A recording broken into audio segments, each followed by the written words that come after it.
Hello Nintendo fans! Welcome to Cube 3's mini guide to the Nintendo Wii U Virtual Console.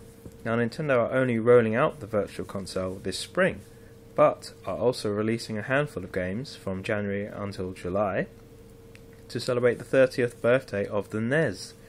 Now the first game they released is Balloon Fight, the classic 1984 NES game for 2 players.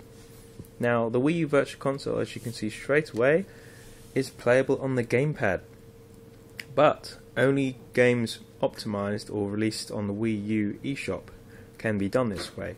So your classic collection that you've purchased on the Wii Virtual Console won't be able to run on the GamePad in this way. So you'll need to re-download your classic games on the Wii U Virtual Console at a discounted price, but that's the only way to play them on the GamePad. But if you're completely new to this and you're picking up a retro game for the first time, this is how it will work. You can play on the TV screen, as you can see here, but you can also play on the GamePad. So if you fancy just taking it to the bedroom or having go on the toilet, this is certainly possible.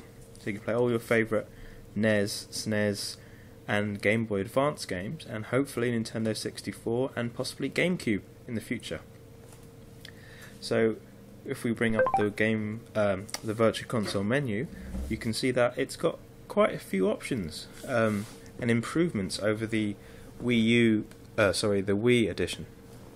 So if you're an emulator enthusiast, you can create save states.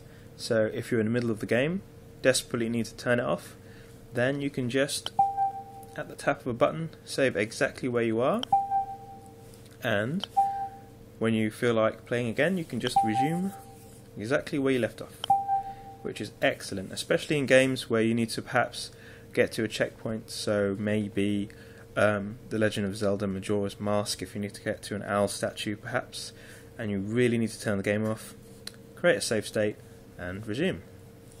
And if you go into the controller settings, like so, you've got the option to map exactly where the emulated console's buttons are mapped to. So if I'm playing a NES game and I want to make the A button into perhaps a shoulder button on the gamepad, then all I'll do is quickly whisk away to the button that I want, and then I've got the option to customize it fully. So I want A to be this shoulder button, sorry, one of these shoulder buttons,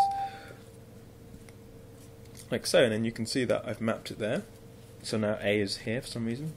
Might be helpful if you fancy making one of these buttons into a trigger. So if you're perhaps playing a shooting game that may have relied on these face buttons, you can make it into a shoulder button, which is great.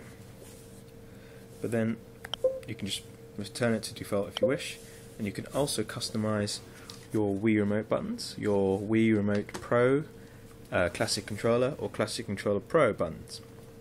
So everything's very flexible for that. You can also decide whether your gamepad is hooked up to player 1 or 2, and we've prepared a separate video to show you how to play multiplayer specifically in the Virtual Console. So this is how you do it. So if we return back, that is our quick summary of the Wii U Virtual Console in action. There's also a Miiverse community for each Virtual Console game. So, for example, Balloon Fight would have its own Miiverse community where you can share your thoughts on the game if there are any issues. And that brings us to the end of our Wii U Virtual Console tour. For all the latest Nintendo news, reviews and videos, be sure to check us out at cube3.com. See you later.